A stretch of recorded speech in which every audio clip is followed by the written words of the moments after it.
네, 한 주간의 삶도 성령 충만하시고 또 행복한 삶이 되시기를 축원합니다. 2019년도 10월에 프랑스에 있는 북부의 한 작은 마을에 어떤 할머니 집에 가스레인지 위에 그림이 하나 걸려 있었습니다. 이 할머니가 집안을 청소하다가 이 그림을 이제 오래된 그림이기 때문에 아주 오랫동안 이렇게 그 자리에 있었는데 너무 지저분해서 이제 그것을 꺼내 들었습니다. 그 그림을 꺼내서 보니까 그래도 이게 명화예요, 송화예요, 송화. 그러다 보니까 이제 이 사이즈가 26cm에 20cm입니다. 그러니까 길이가 세로가 26cm 그리고 그렇죠. 가로가 20cm 이렇게 되는 이제 이런 아주 작은 엽서만한 그런 크기의 그런 이제 명화였습니다. 색은 발에 있었고 또 먼지도 많이 묻어 있었고 가스레인지 주방에 이렇게 걸려 있다 보니까 아마 기름때도 조금 끼어 있었죠. 그런데 이제 뭔가 이분이 생각하기에 버리기는 좀 아까운 거예요. 뭔가 오래돼서 버려도 될 것 같다가 버리기는 좀 아까운 것 같아서 그래서 동네에 있는 한 감정사, 경매 감정사에게 한번 가져가 봤어요. 그랬더니 이 경매 감정사가 이걸 보더니 이분도 조금 느낌이 이상했나 봐요. 그래서 전문가를 불러다가 이제 감정을 받아 보는데 놀라운 일이 생겼습니다. 왜냐하면 이 감정사가 진짜 이 전문가가 이걸 보는데 이렇게 이야기하는 겁니다. 이것은 치마부예의 그림입니다. 하는 거였어요. 13세기 이탈리아 화가였고 르네상스 이 어떤 문화의 어떤 그 선구자였다라고 하는 아주 유명한 분이신데 이분의 작품이라는 거예요. 엽서만한 작은 크기지만 이 그림이 얼마나 대단했냐. 이 뒤에 2019년 10월 27일에 파리에서 실제로 이것이 경매가 됐습니다. 근데 낙찰가가 얼마가 됐냐? 2,400만 유로. 그러니까 우리나라 돈으로 300억이 낙찰됐습니다. 그러니까 한번 상상해 보십시오. 이 엽서만한 크기의 그림을 가정 안에 이제 주방에 걸어놓고 거기서 막 음식도 만들고 식사도 하고 뭐 손주들하고 놀기도 하고 그러다가 또 생활비 걱정도 하고 그렇게 살았을 거예요. 그런데 얼마짜리 밑에서요? 300억짜리 밑에서 온갖 걱정을 다 하면서 그렇게 오랜 시간을 지냈을 겁니다. 분명히 이 그림은 법적으로 할머니 거예요. 그렇죠. 할머니 소유권이 다 할머니 거고 그렇습니다. 그런데 할머니는 왜 그렇게 살았을까요? 그 가치를 몰랐기 때문에 그랬다라는 거죠. 저는 그래도 이 할머니는 이 가치를 몰랐기 때문에 그랬다. 제가 이해가 됩니다. 자, 그런데 오늘 본문에는 실은 더 충격적인 이야기가 오늘 본문에 소개가 됩니다. 왜냐하면 오늘 본문에 이렇게 시작을 해요. 실은 오늘 본문 시작하기 바로 전에 뭐라고 하시냐면 너희가 이미 이르렀다라는 이르렀다. 시온산에 이르렀다. 원래는 우리는 신의 산에 존재하는 사람이었습니다. 그러니까 하나님의 그 어떤 정죄의 말씀 앞에 있던 사람들이었는데 우리는 예수 그리스도를 믿음으로 인해서 이미 이제 은혜의 산 시온산에 이르렀다는 거예요. 우리는요 이미 하늘의 예루살렘에 이르게 된 줄로 믿습니다. 그러니까 이미 구원받은 존재가 됐다는 거죠. 이미 우리는 온전케 된 줄로 믿습니다. 나는 부족하지만 예수의 피로 온전케 되어졌다. 이런 이야기죠. 근데 그렇게 말씀하신 다음에 그 다음 구절에서 오늘 본문에 이렇게 시작이 되는 거예요. 너희는 삼가 말씀하신 일을 거역하지 말라. 이렇게 말씀합니다. 자, 그러니까 이게 도대체 무슨 이야기냐면 이 거역하다라는 말 자체가요. 사양한다, 정중하게 거절한다, 이걸 좀 가볍게 넘긴다 이런 뜻입니다.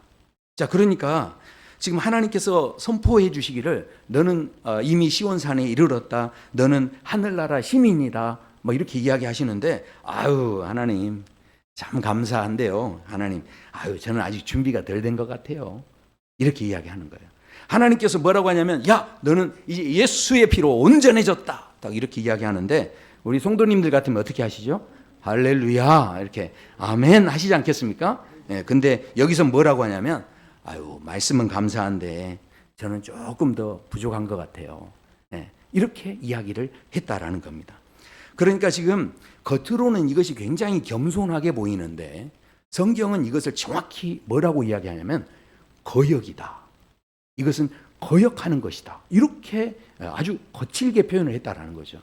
우리가 이 부분을 실은 오늘 다시 한번 집중해서 보셔야 됩니다. 왜 하나님께서 이렇게 거칠게 이 부분을 거역하는 것이다라고 표현을 했을까 하는 거죠.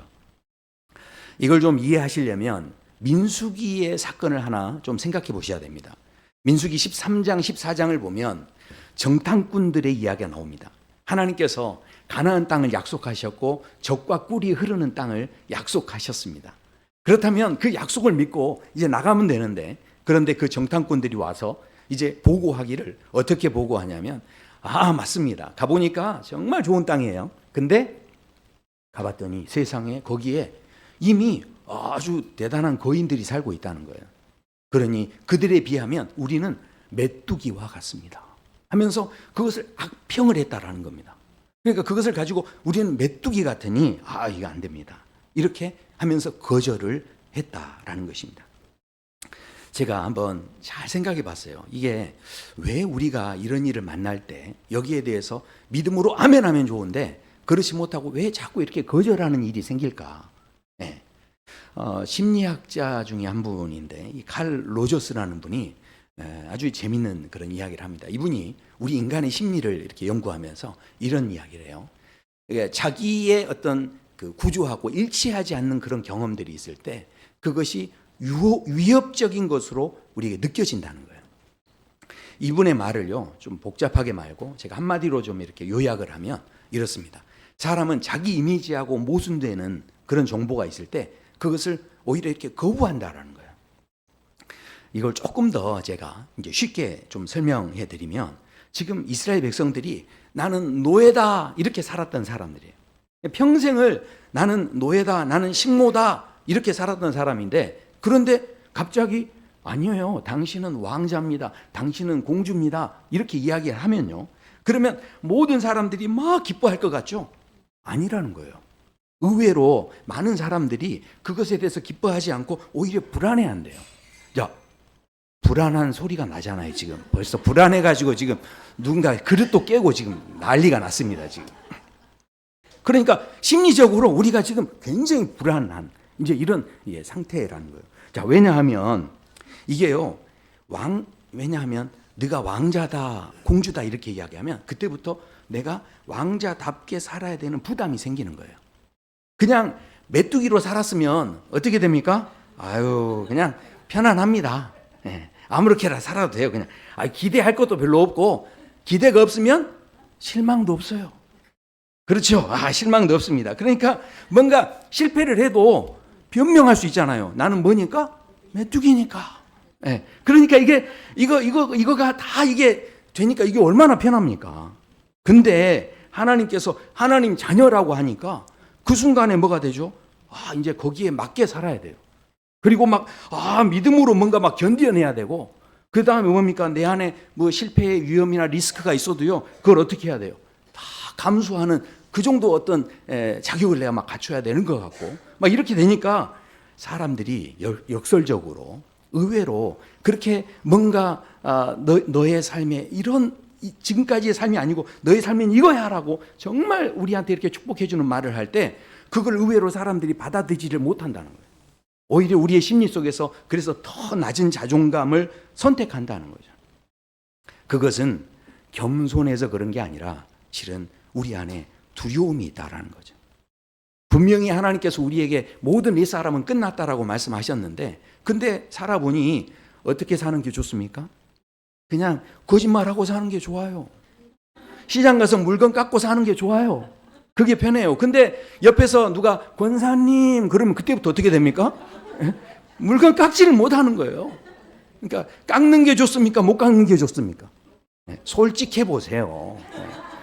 그러니까 우리가 지금 실은 하나님께서 우리에게 큰 하나님의 자녀로서 살 수 있도록 너무 영광스러운 은혜를 주셨음에도 불구하고 우리의 마음속에서는 의외로 그것을 거절하는 마음이 있다는 거예요.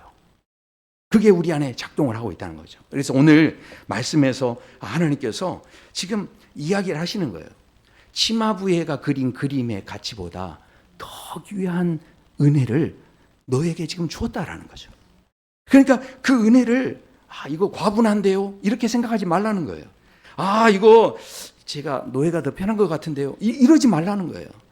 이러지 말고 이것을 받아들이면 내 안에서 실제로 그 할머니의 그림은요, 너무 기름때가 많이 묻어가지고 전문가들이 그걸 복원할 때 굉장히 애를 먹었대요.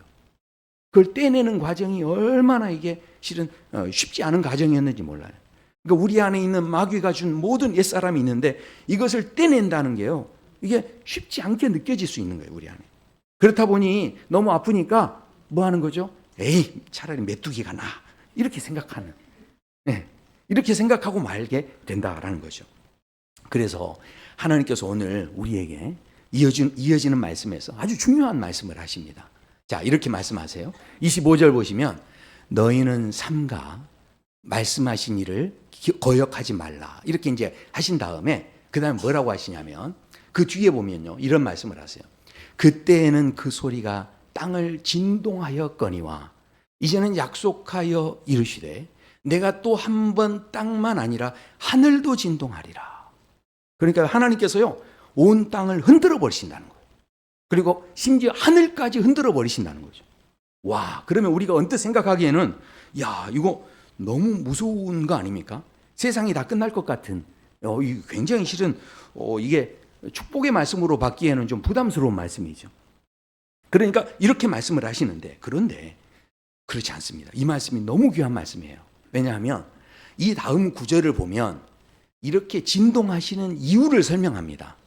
자, 왜 진동하느냐? 왜 우리를 이렇게 흔드시느냐? 자, 27절에 보십시오. 이 또 한 번이라 하시면, 한번 같이 읽어보실까요? 진동하지 아니하는 것을 영존하게 하기 위하여 진동할 것들, 곧 만드신 것들이 변동될 것을 나타내심이라. 그러니까 하나님께서 자꾸 이렇게 흔드시는 것은 하나님이 심심하셔서 그런 게 아니에요. 하나님께서 이렇게 흔드시는 것은 오히려 진동하지 않는 것, 흔들리지 않는 것을 남기시고 흔들리는 것들을 다 없애시려고 그렇게 하신다라는 겁니다. 그러니까 그런 경험 있지 않으세요? 집에서 리모컨 잃어버리시면 리모컨 가지고 어떻게 하십니까? 요거 찾으려고 집에 가가지고 어떻게 하시죠? 소파에 쿠션 같은 거 막 들어가지고 막 이렇게 치고 그러지 않습니까? 그럼 소파는, 이 쿠션은 얼마나 아프겠어요? 왜 날 때리냐 막 하겠죠. 근데 생각해 보세요. 이게 소파를 때리고 흔드는 이유가 소파 때리려고 그런 겁니까? 아니죠. 목적은 뭡니까? 리모컨 찾기 위해서 그러는 거죠. 그러니까 한번 생각해 보십시오. 오늘 우리가요, 하나님께서 우리 인생을 흔드실 때도 하나님께서 그냥 흔드시는 게 아니라는 거예요. 우리 인생 속에 더 귀한 것을 보게 하시고 흔들어도 흔들리지 않는 것을 찾게 하시려고, 그래서 하나님께서 때로는 우리 인생을 흔드신다는 거예요. 그래서 오늘 이 말씀에 보면 이 만드신 것들이라고 있는데 이게 뭐냐면 제조된 것들, 만들어진 것들, 이겁니다. 자, 그러니까 이게 뭡니까? 본질이 아니란 이야기예요. 실은 우리가 인생을 살아가면서 우리 안에 만들어진 게 얼마나 많습니까? 저도 하나님 앞에 가면 뭐만 남을까요? 목사라는 직함도 다 떨어질 거예요. 이화준 하나만 남을 겁니다. 그러니까 어쩌면 우리가 이 땅에서 사는 동안 우리 안에 덕지덕지 붙어 있는 모든 것들은 만들어진 것들이에요. 그러나 하나님 앞에 가면 딱 저만 설 거예요. 그러니까 생각해 보세요. 오늘 여기에서 우리가 이제 막 그런 한번 생각을 해보세요.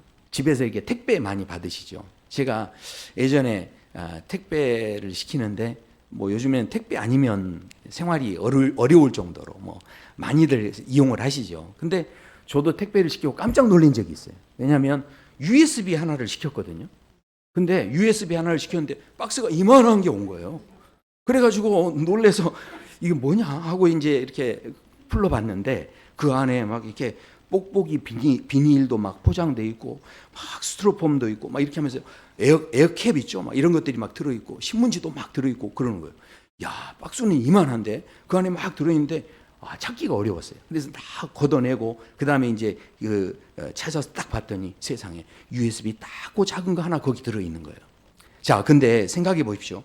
이 배송 중에 보면 USB가 너무 작으니까 그게 잃어버릴 수 있잖아요. 그러니까 이제 박스를 크게 하고 그 다음에 이게 또 뭐 흔들리고 부딪힐 때 그럴 때 떨어지지 않도록 그렇게 이제 보호해 주는 역할을 이 포장지가 하는 거죠.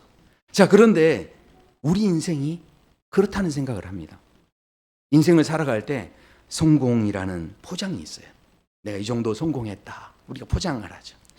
그리고 내가 이 정도 인정받았다. 나름대로 우리 포장하지 않습니까? 그리고 어떻습니까? 우리가 살아갈 때 건강이라는 것도 내가 이 정도 건강해. 우리가 나름대로 이렇게 포장을 하죠. 자, 그런데 그 모든 것들이 제가 이게 지금 절대 나쁘다는 게 아닙니다. 왜냐하면 그 모든 포장들은요, 어쩌면 우리가 인생이라는 긴 이 배송의 과정 속에서 하늘나라 갈 때까지 돈도 필요합니다. 그렇지 않습니까? 그게 필요 없는 게 아니에요. 우리가 살아가면서 조금 편리함을 주고 우리 인생을 이렇게 보호하는 역할도 실은 하는 거 아니겠습니까? 그러니까 그런 것들이 필요 없는 게 아니에요. 저는 우리 2026년에는 우리 성도님들 더 좀 부자가 되시고 인정도 받으시고 인생이 성공한 인생이 또 되어지시길 소원합니다. 그런데 집에 도착하면 어떻게 해야 돼요? 그거 다 뜯어버려야 돼요. 다 벗겨야 되고요. 왜 벗깁니까? 선물을 꺼내야 되니까. 그런 거죠. 생각해 보십시오. 다니엘이라는 사람이 있는데 이 다니엘은요, 바벨론 포로로 끌려갔습니다. 그러니까 자기 나라의 보호를 받았었는데 나라라고 하는 포장지가 싹 찢겨진 거예요. 외부의 그 강대국의 힘에 의해서 그게 강제로 찢겨진 거죠. 그리고 이 다니엘은요, 자기가 갖고 있던 집도 전부 다 뺏겨버렸어요. 포장지도 그 포장지가 다 뺏겨진 거죠. 벗겨진 거죠. 그리고 이 다니엘이 가지고 있던 신문도 다 짓밟히고 버려졌어요. 그러니까 포장지가 버려지듯이 그렇게 된 거예요. 자, 그런데 다니엘 6장에 보면 기가 막힌 이야기를 합니다. 모든 것이 다 이루어졌는데, 근데 뭐라고 하냐면 이렇게 이야기해요. 다니엘이 이 조서에 왕의 도장이 찍힌 것을 알고도 자기 집에 돌아가서 윗방에 올라가 예루살렘으로 향한 창문을 열고 전에하던 대로. 그러니까 포장이 다 벗겨졌어요. 그런데 모든 걸 다 잃어버린 거죠. 그런데 하나님과의 관계는 그대로였다는 겁니다.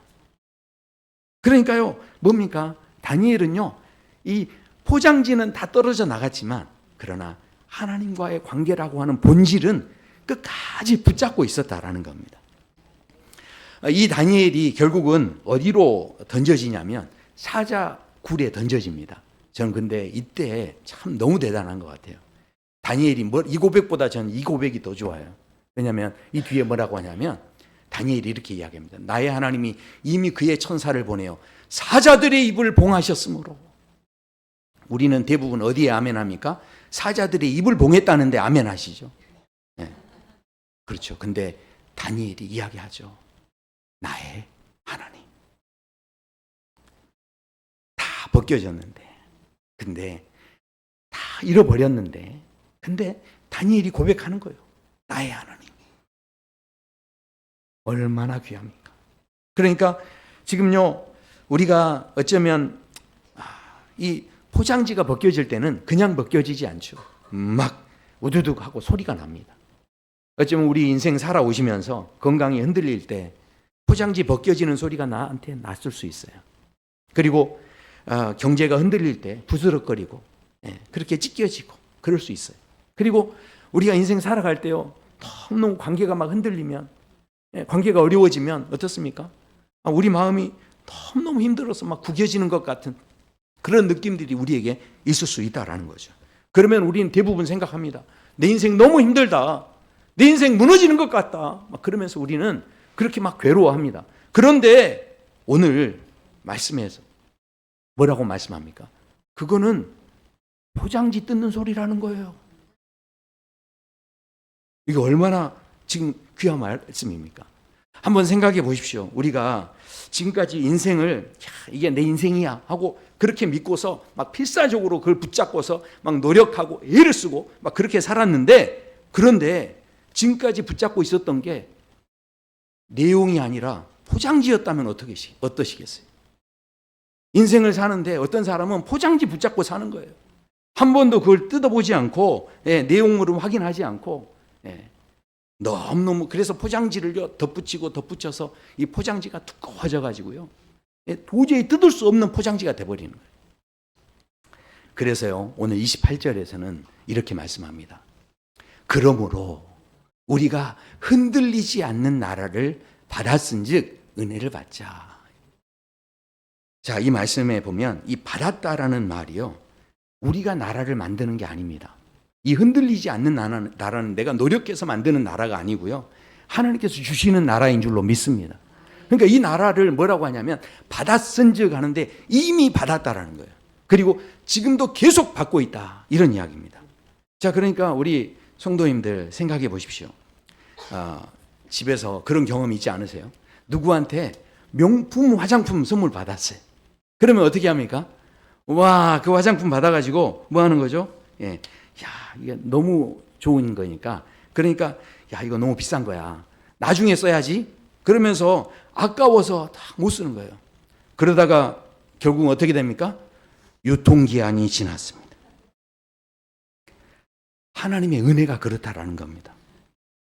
하나님께서 우리한테 쓰라고 주셨는데, 근데 우리는요, 늘 마음속에 자격이 되면 쓰겠다라고 말하는 그런 마음이 있는 거예요. 그래서 오늘 히브리서에서 말씀하는 겁니다. 이미 받았으니, 이걸 받았은즉 더욱 어떻게 하라는 겁니까? 은혜를 받자라고 말씀합니다.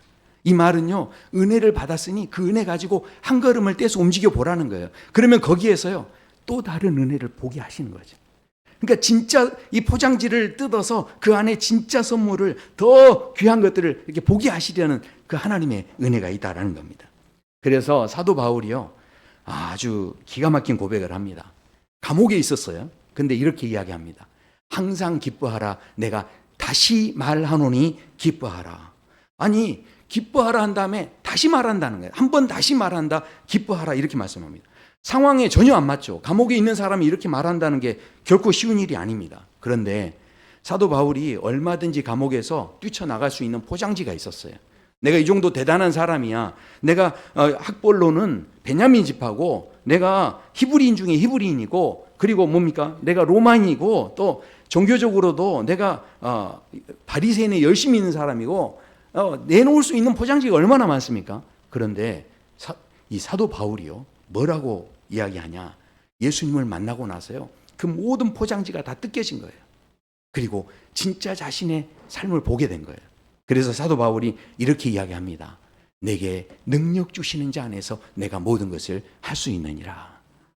이 말은요, 뭔가 내가 대단하다, 내가 힘이 있다, 이 이야기가 아닙니다.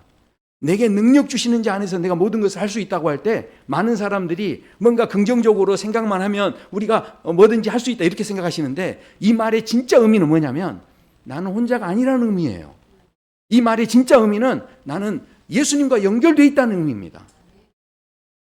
그러니까 생각해 보십시오. 우리가 어쩌면 쭈글쭈글해진 포장지, 젊었을 때야 아주 팽팽하셨겠죠. 그런데 그 포장지는 보면 볼수록 이제 점점 낡아지고 쭈글쭈글해지는 겁니다. 근데 그것만 봤을 때는 전혀 몰랐어요. 그런데 포장지를 벗겨보니까 기뻐할 수 있는 이유가 자신 안에 있음을 바로 예수 그리스도 안에서 발견하게 된 거예요. 그래서 사도 바울이 뭐라고 하냐면 이거 좀 더 발견하고 싶다, 그 이야기를 하는 거예요. 그래서 이 모든 것들을 나는 배설물로 여긴다, 이렇게 고백했다라는 거죠. 저는 실은 우리 여기 함께 예배드리시는 최태현 목사님께서 어쩌면 제 마음속에 있는 그런 포장지를 벗게 해주신 분이세요. 우리가 인생을 살아갈 때 여러 어려운 상황 속에서도 목회하며 하나님만을 바라보고 가시는 그 우직한 모습으로 저에게도 본을 보여주시고 주변의 사람들의 평가에 그냥 연연해하지 않으시고 하나님만을 바라보시는, 그래서 제 안에 있던 그 포장지도 이렇게 벗게 해주신 이 은혜가 얼마나 귀한 것이냐. 오늘 그래서 히브리서 기자가 이렇게 이야기합니다. 은혜를 받자 그러는데 이 은혜를 받자는 이야기는 은혜를 꽉 붙잡자는 이야기예요. 이 은혜에 대해서 감사하자는 이야기입니다. 이 고역하지 말고 거절하지 말고 그걸 일단 이렇게 받지 않습니까? 예. 저는 뭐 세상에서 이게 뭐 대단한 건 아니에요. 근데 목사님께서 자꾸 저를 끄집어내셔서 포장지를 막 뜯어 주셔가지고 지금은요 목사님들을 이렇게 모시고 지금 거기에서 제가 또 교수도 하잖아요. 물론 세상에서는 대단한 게 아닐 수 있지만 그 목사님들과 함께 제가 그 목사님들을 통해서 또 배우게 되고 또 거기에서 목회에 대한 것들을 서로 이렇게 나눌 수 있는 그런 이제 시간을 갖게 되는데 제가요 그 은혜의 걸음을 한 걸음 떼보지 못했다면 경험하지 못했을 세계인데 그걸 경험하도록 저를 이렇게 이끌어 주신 거예요. 그러니까 생각해 보세요. 이게 하나님께서 얼마나 답답하시겠어요. 그걸 거역하지 않고 받아들이기만 하면 그 은혜 속에서 또 다른 은혜를 보는데, 그래서 오늘 말씀을 통해서 그걸 꽉 붙잡자는 거예요. 마지막 우리 29절의 말씀에서 그래서 이렇게 말씀합니다. 우리 하나님은 소멸하는 불이심이라.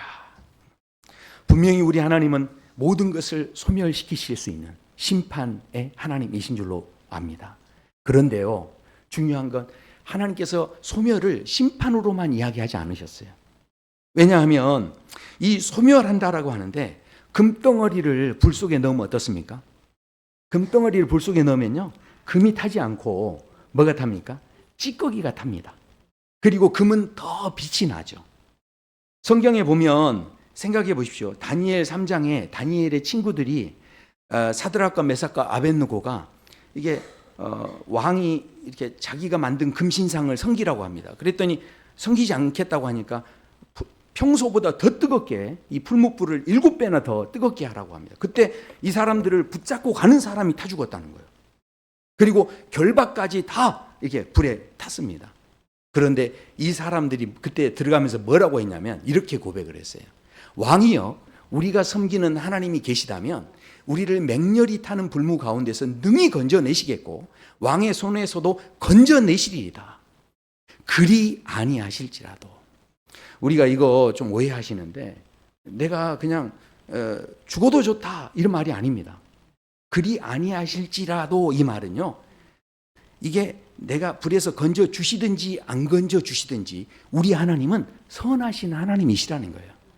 그것에 대한 믿음이 있고 그것에 대한 고백이 있으니까 포장지가 없어지든 안 없어지든 중요하지 않았다라는 겁니다.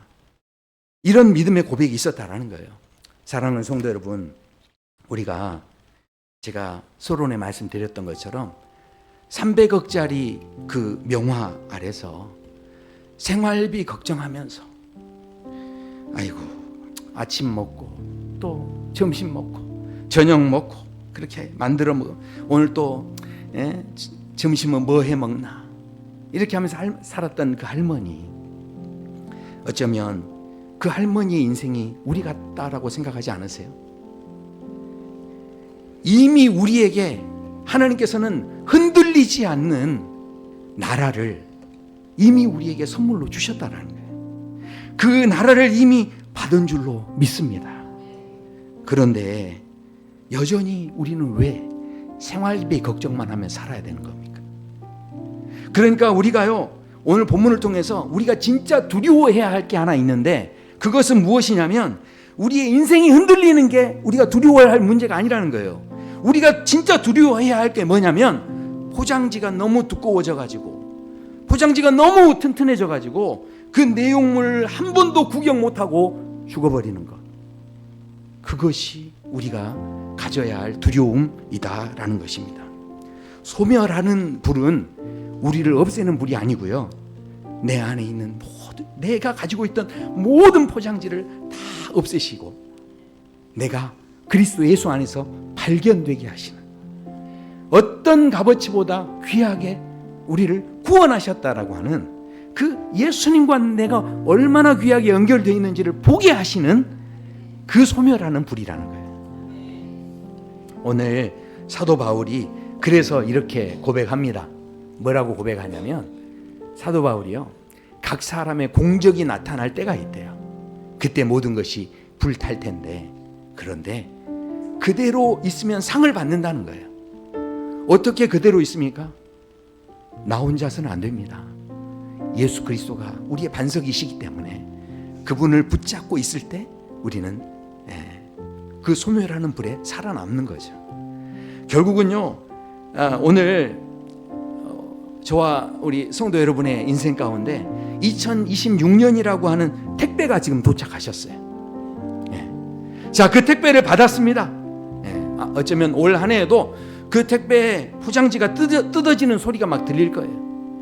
건강도 막 흔들리고요, 경제도 막 불안하고요, 관계도 막 이렇게 찢어지고요, 막 이렇게 되는 일들이 막 우리에게 생길 수 있어요. 그런데 우리가 자꾸 흔들릴 때마다 오늘 말씀을 통해서 무엇을 말씀합니까? 우리는 그렇게 막 찢겨지면 막 그렇게 소리가 나고, 그러면 포장지가 찢어지고 그러면 마음속으로 그렇죠. 아유, 하나님, 내가 잘못 살았나요? 하나님, 나를 지금 벌 주시나요? 이렇게 오해할 수 있어요. 그러나 오늘 말씀에서 분명히 말씀합니다. 이거는요, 내가 찢어지는 소리가 아니에요. 포장지가 찢어지는 소리예요. 이건 무슨 소리라는 겁니까? 이제 선물이 나올 때가 됐다는 거예요. 진짜가 나올 때가 됐다는 거예요. 그러니까 오늘 올해 좀 찢겨지실 때 그렇게 생각하셔야 돼요. 아, 이제 드디어 할렐루야, 선물이 나올 때가 됐구나. 300억과는 비교할 수 없는 영원한 나라를 우리는 붙잡고 있습니다. 더 이상 낡은 포장지 붙잡고 사시며 그렇게 살면 얼마나 손해겠습니까? 그러니까 우리 이미 받은 은혜를 가지고 한 걸음만 더 나가 보십시오. 그럴 때 그 자리에서요, 우리가 상상하지 못하는 놀라운 가치와 또 영광을 발견하게 될 줄로 믿습니다. 우리 함께